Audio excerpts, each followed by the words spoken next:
দেশে এবং প্রবাসে আমার প্রবাসী ভাই ও বোনেরা যারা যেখান থেকে দেখতেছেন সকলের প্রতি রমজান মুবারক। কুল্লু আম আনতুম বিখাইর, কুল্লু সানা ওয়া আনতুম তাইয়িবিন। আসল কথা হচ্ছে আমরা এই ক্লাব হচ্ছে মানবিক সেবামূলক একটি সংগঠন। এই সংগঠনের পক্ষ থেকে আমরা প্রতিষ্ঠার লগ্ন থেকে আজ অবধি আলহামদুলিল্লাহ প্রত্যেক প্রবাসীর যাদের জরুরত সেই সকল প্রবাসীর পরিবারের পাশেই দাঁড়ানোর জন্য আমরা আপ্রাণ চেষ্টা চালিয়ে যাই। সেই ধারাবাহিকতায় আমরা আজকেও আলহামদুলিল্লাহ আরেক দফায় এই রমজানের ইফতার সামগ্রী উপহার তুলে দিয়েছি আমাদের প্রবাসীদের পরিবারের হাতে। ইনশাল্লাহ প্রতিনিয়ত আমাদের এই কাজ কার্যক্রম চালু থাকবে।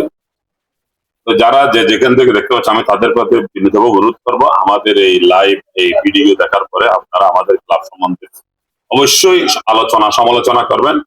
আপনাদের সমালোচনা আলোচনায় আমরা উদ্বুদ্ধ হয়ে আমরা আমাদের ভুল ত্রুটি থাকলে এগুলো আমরা শুধরে নিতে পারবো।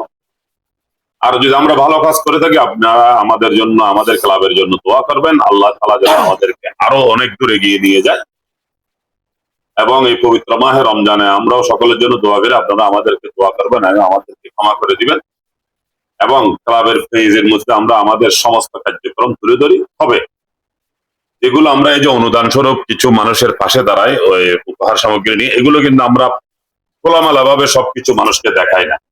এই বাংলাদেশে বিশেষ করে যারা অনুদান দেয়, যারা সাহায্য করে উপহার দেয়, তারা কিন্তু সবকিছু খোলাসা করে। আমরা কিন্তু আপনারা খেয়াল করে দেখবেন আমরা টাকা পয়সা দেওয়ার সময় হাতের মুঠে দিই, কেউ যেন বুঝতে না পারে এখানে কি 500 টাকা নাকি 1000 টাকা নাকি 100 টাকা, যেন কেউ বুঝতে না পারে, যেন ওই ভদ্রলোক যেন লজ্জিত না হয়। তদ্রূপ আমরা দেখেন আমাদের গাড়িও প্রায় 2000 টাকার উপরে এখানে সামান দিয়েছে এবং সবকিছু ভালো কোয়ালিটির মাল দিয়েছি, যাতে ওরা একদিন তো আর 5 দিন পেতে পারে, এগুলো খেয়ে যেন ওরা একটু ভালো ফিল হয়। তো পরিশেষে আমি সকলের কাছে দোয়া চাই এবং ক্লাবের পাশে থাকার জন্য অনুরোধ করব।